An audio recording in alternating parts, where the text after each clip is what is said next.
everyone, this is Jessica from Madame and Sticks YouTube channel. If this is your first time onto my channel, welcome in, you're always welcome here. On today's video, we're going to be going over this character right here on the horror video game called Dead by Daylight, or some people call it DBD. And I play on this person's Steam account, and right now I use all their other resources. This is what this character looks like when it's checked off on the killer chart. It is prestige to a level 4 and its name is the Legion. Now let's read his bio about him. The Legion. Frank Morrison was a 19 and had little to show for it. He stopped attending school after being kicked out of the basketball team for shoving a referee into the stands. Yet Frank was a man of potential who could light up a room despite his bleak childhood. At 6 years old, he'd been taken away from Calgary to start a circuit of foster homes.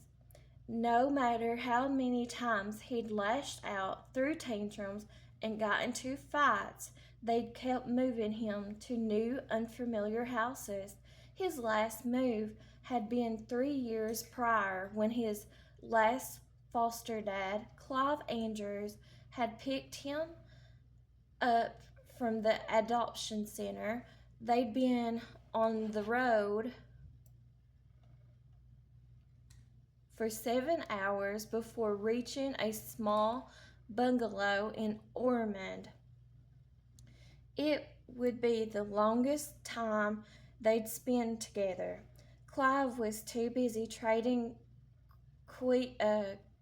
checks from family services for drinks at the bar.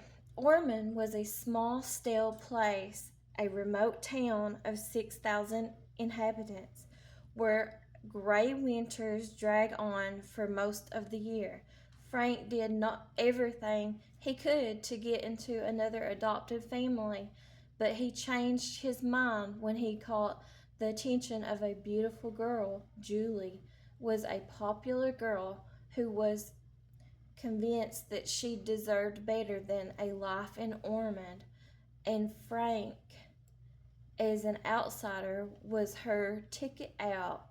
Frank attended the parties she threw where everyone was younger than him and easily impressed, which he liked. He met the impulsive Joey, who liked to show off, and the shy, naive Susie, who was Julie's best friend. They would hang out at an abandoned lodge at Mount Ormond.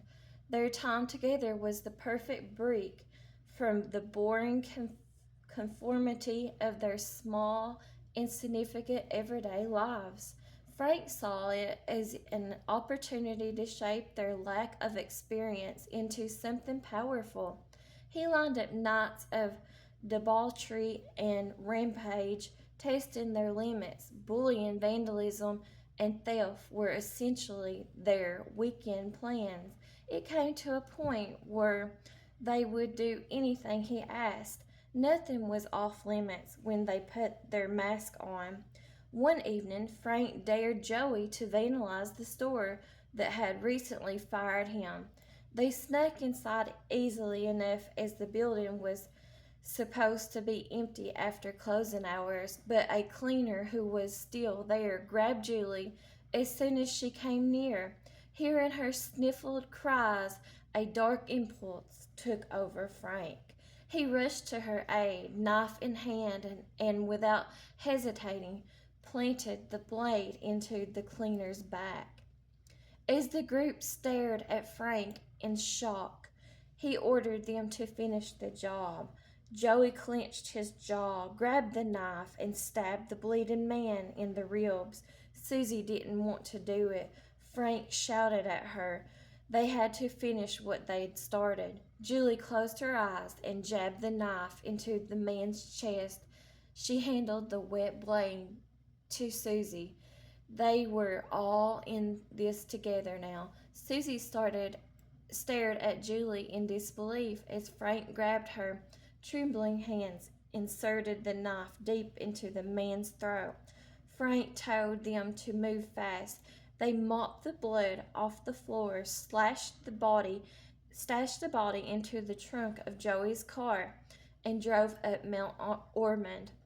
All four were digging in the muddy snow to dispose of the body when Frank spotted something moving through the woods. He grabbed his knife and broke from the group to check it out. The fog thickened around Frank, becoming so dense that he soon could no longer see ahead. He retraced his steps and stumbled on an ominous trail. He followed the eerie path as if called by the darkness. Julie, Susie, and Joey finished digging, but Frank, now nowhere to be seen. Julie spotted his muddy footsteps in the snow, and the three of them followed the trail, which took them deeper into the woods. When Julie, Susie, and Joey did not return home that night, their parents thought they'd run away with Frank. Each family came up with a different theory. The mood of the town changed, however, when a body was found by an abandoned lodge at Mount Ormond. That's the end of his bio. I don't know, it kind of leaves the backstory to him a little bit off, I think, but that's just my opinion. We'll go ahead and read his perks. Discordance. It's very rare because it's in the purple. Any generator within a range of... I was making sure that it couldn't scroll down no more on his bio, but it can't, so that is the end of it. Any generator within a range of 128 meters that is being repaired by 2 or more survivors is marked by a yellow aurora. When the generator is first highlighted, discordance triggers a loud noise notification of the generator. After the generator is no longer within range or is no longer being repaired by 2 or more survivors, the aurora remains for another 4 seconds. Smart asses get killed. We always see that. The Legion. Mad Grit. Very rare because it's in the purple. While carrying a survivor, you suffer no cooldown for missed basic attacks, and successfully hitting another survivor with a basic attack will pause the carried survivor's wiggle timer for 4 seconds. There's no getting out of this now. We're too good at it. Excuse me, the Legion. Excuse me, y'all. Iron Maiden. Very rare because it's in the purple. You open lockers 50% faster. Survivors who exit lockers suffer from the exposed status effect for 30 seconds and scream, revealing their location for 4 seconds. Exposed survivors will be downed by basic attacks even if uninjured. This is no place for cowards, the Legion. Now, let's look at his customizations. He's got Chaotic Knight, Joey. Murderous Sow, Julie. Squatter, Frank. That's the one that I have on him now. The Legion, Frank. That's the original outfit there. The Legion, that's the bloody one. No, that ain't the bloody one. That's the Legion Julie, my bad. So they're basically the same. One of them's got more camouflage pants on than the other one does. The other one's got tan pants on. Now, let's look at his loadout. I don't ever hardly play the killer side. The only killer I really play is the Trapper.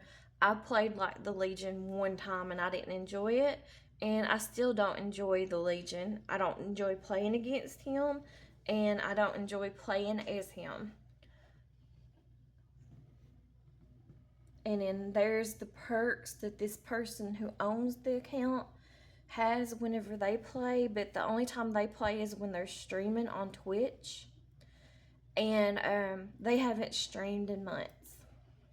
This is what the blood web looks like, and he is prestige to a level 4. So there you go. There's the backstory on the Legion and the Julie and all the rest of them. Susie, they come with him on Dead by Daylight whenever you get him, but you do have to buy him with iridescent shards. He is significant to the Dead by Daylight franchise, the game. His backstory and stuff goes with the game. Anyways, thanks for watching, and I'll talk to you all later. Thanks. Bye-bye.